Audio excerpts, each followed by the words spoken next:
Hey, it's your buddy Peace and Harmony with you here today. Zooming in and focusing in a little bit more in depth on the recovery journal and the recovery date. The recovery journal is a tool. It is a notebook, 8.5 by 11. It can be a simple notebook. Generally, I would recommend getting a 3 or 5 subject, leather bound if you want something large. Basically a go-to place where you can really begin to structure and write out a map and essentially a guiding place for you to go to and profess your feelings and really kind of release those without the fear of being shamed, being ridiculed, being knocked down by a family member or someone else who you really can't confide in. I find that people who have suffered and endured narcissistic abuse really, they and people try to explain their experience. They say, "Oh, just get over it," or that's just how they are at this time of life, and they tend to minimize or really not understand really the depth of what is experienced in narcissistic abuse. So, really, that's why I have such a passion about this, and I know that there's a huge uprising of people who have experienced this and are really appalled by, how much others can be taken advantage of, all the scams out there, all the lies, the pathological liars, the abusers, the people who are sexual addicts, compulsive addictions that tend to ruin people's lives, and they just don't have a tool. They just don't have a means to get themselves out of it. It's definitely missing in our education system. It's missing in our family systems, and there's really no sort of government protection for it. So there's such a true place for really to learn about various tools to get your life on track and really live happy and live connected to really what you're all meant to be in your fullest and in your birthright. So focusing in on the recovery journal and the recovery date. The recovery journal is meant to be a place where you can write really almost freehand. A place for you to come to even first thing in the day. If you can write freehand, just even if it's 2 to 3 pages, uncensored, on various topics, things that you want to achieve, things that you want to have, things that you want to become, things that really help you get unstuck. So if you really are able to focus in on these, the more that you focus, the more they're going to become created in your life. And when I say created in your life, that means you're going to focus on these and you're going to create these and you're going to attract them. If you continue to focus on how bad that person is, how negative they are, complaining, gossiping, you get more of that in your life. You're perpetuating your life time is spent, focusing on the negative and talking about the negative, and you're not creating the good. You're not creating the fun. You're not creating the positive. You're not living in your true birthright, your true purpose. So I really want you to use this journal as a place for you to go and write free-handed. And it can be really on those topics. But if you can just begin even the first half an hour of your day, if you can do this. I know a lot of people, they're busy in their work, but getting your life right, there's nothing that can replace that. And you can use this journal for a specific amount of time, or you can use it for months on end. I myself as a writer have been I utilize a lot of notebooks. So, it's a good tool for me. So, I want this to be a tool for you that you can use in really whatever capacity works. But it should be a place where you can really start to get in touch with what you want and really how you want your relationships to look, the things you want to have in your life, the things you want to experience, the things that you want to become. So, in terms of emotional goals, it's a place where you can have emotional goals. I truly want to become happier. I truly want to become funny. I want to become a comedian. I want to have fun. I want to be able to let go. I want to be able to be more carefree. I want to live less afraid. I want to live more at peace. I want to live more at ease. I want to really experience safety in my environment. I want to experience contentment. I want to eliminate a lot of the pressure. I want to eliminate the overwhelm. I want to live at one with. I want to live at peace with. I want to live and be less judgmental. I want to become less materialistic, or I want to become more materialistic.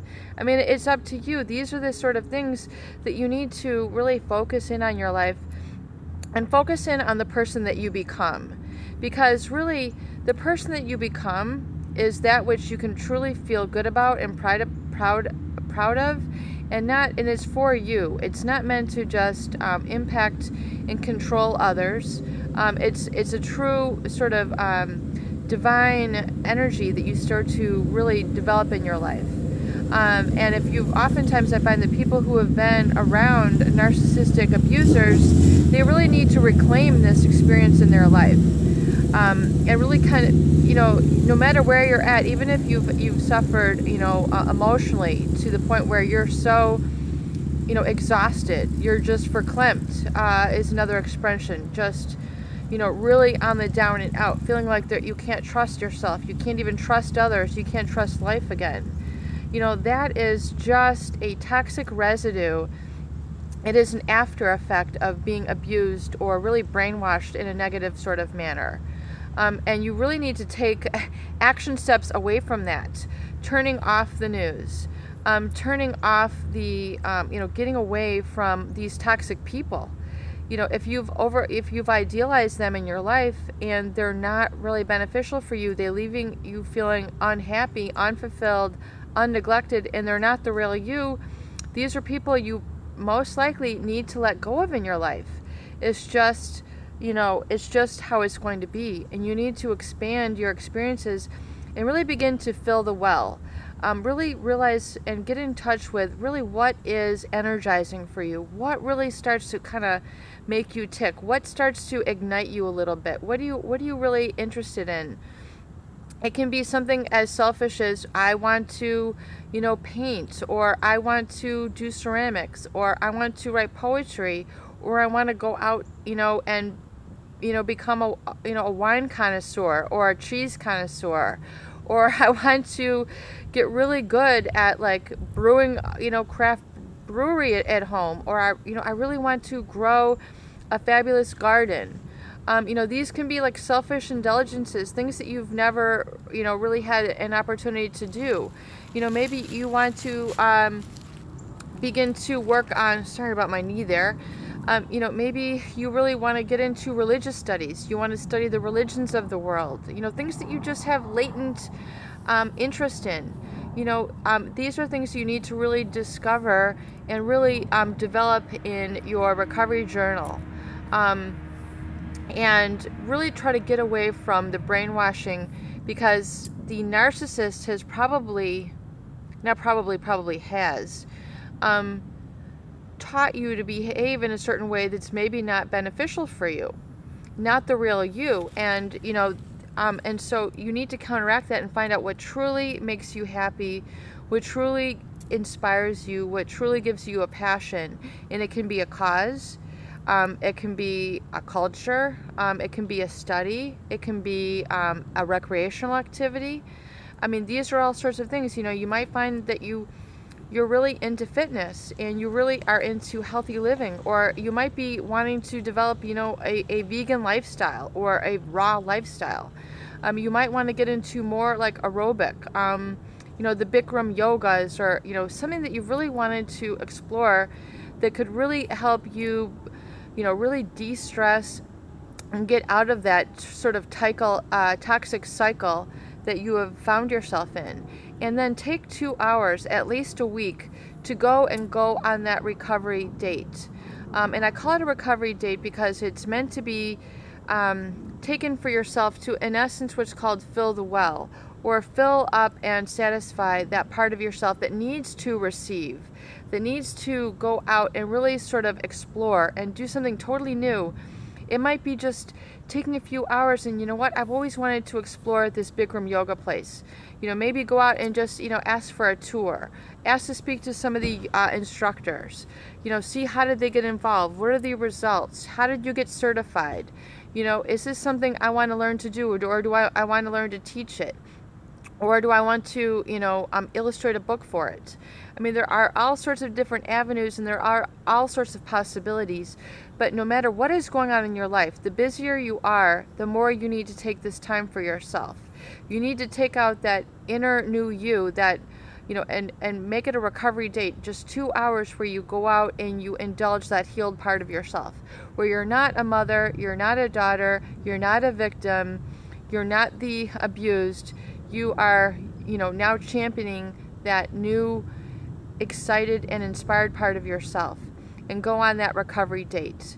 And if you do that, you should be going to someplace totally new and just going with a whole new mindset and acknowledging that part of yourself. So it should really be taking yourself to someplace new, a new part of town. It could even just be visiting a church. It could be visiting a sewing store and just seeing all the myriad of fabrics. I mean, it could be going to a local community college and just walking the campus and seeing what is going on there. Maybe you're interested in technology. You can go to your local college and just see what is going on there and see if there's anything for the public, any sort of workshops that you can participate in or lectures. So a lot of it can even just be like information gathering. But as you begin to take steps in that direction, you're going to fill up that well. You're going to fill up that void, which has been really sort of neglected and forgotten and repressed. So, taking this, and then I would also recommend once a week getting a sort of recovery gift for yourself. Once a week, just get one little something that signifies to yourself, what, I'm really on the path to healing. And it doesn't mean like I'm going to get a Louis Vuitton purse and here I've got this thing on my arm and like I'm healed. It's going to be different than that. It's going to be something that is truly meant to remind you that you are a champion and you're championing yourself and your own cause and this now kind of overlooked and forgotten part of yourself. So it can be something as simple as a candle. It can be something as a little memento. It can be a little plaque that says believe. I know it can be very empowering if you have even just the little notebooks that say, have a very positive and affirmation top to the cover, and you just have that on your desk, on your table, on your nightstand. You can find these little notebooks at your local stores. Just pick something up new like that. That can be part of your healing date. So what? I'm just going to go find one little cute notebook, a little journal. It can be for my to-do stuff, but it's going to have a nice little phrase, empowering, that speaks to me. And I'm going to, now add that into my life. But something with a very specific role to you. And perhaps, maybe you've thought that now, that you're now in touch with that inspired part of yourself and that's wanting to heal. And so then maybe now the next week on your recovery date and your healing gift to yourself, your recovery gift, you go and then, for example, if you're into sewing, you go to that sewing store and you get a couple yards of fabric. You don't know what you're going to do with it. You don't know if you're going to make anything, but you just pick up, some fabric. And then, you know that it's there. You can just let it be. Next week, you might go and you might find another sort of stretcher bar, or you might go to an art supply store and you might find a way to do something creative with that fabric. Maybe you're not even sewing, maybe you're stretching it, and maybe you're doing painting, you're doing multi-textural things. Learn to expand and explore that part of yourself. Maybe you're into birding, or you're into caring for animals and you really have a love of animals. What's a new twist that you can now develop with that? How can you turn that into a little mini business, or how can you turn that into a little bit of a hobby for yourself? How can you take it to the next level? I think that's very important because it's really indicative of your true life purpose, and it's going to give you direction, it's going to give you focus, and it's going to give you empowerment. And that is really what you need to heal. Peace and harmony with you here today. I hope these videos do help. Please share, please subscribe for more great tools, videos, discussion, and support.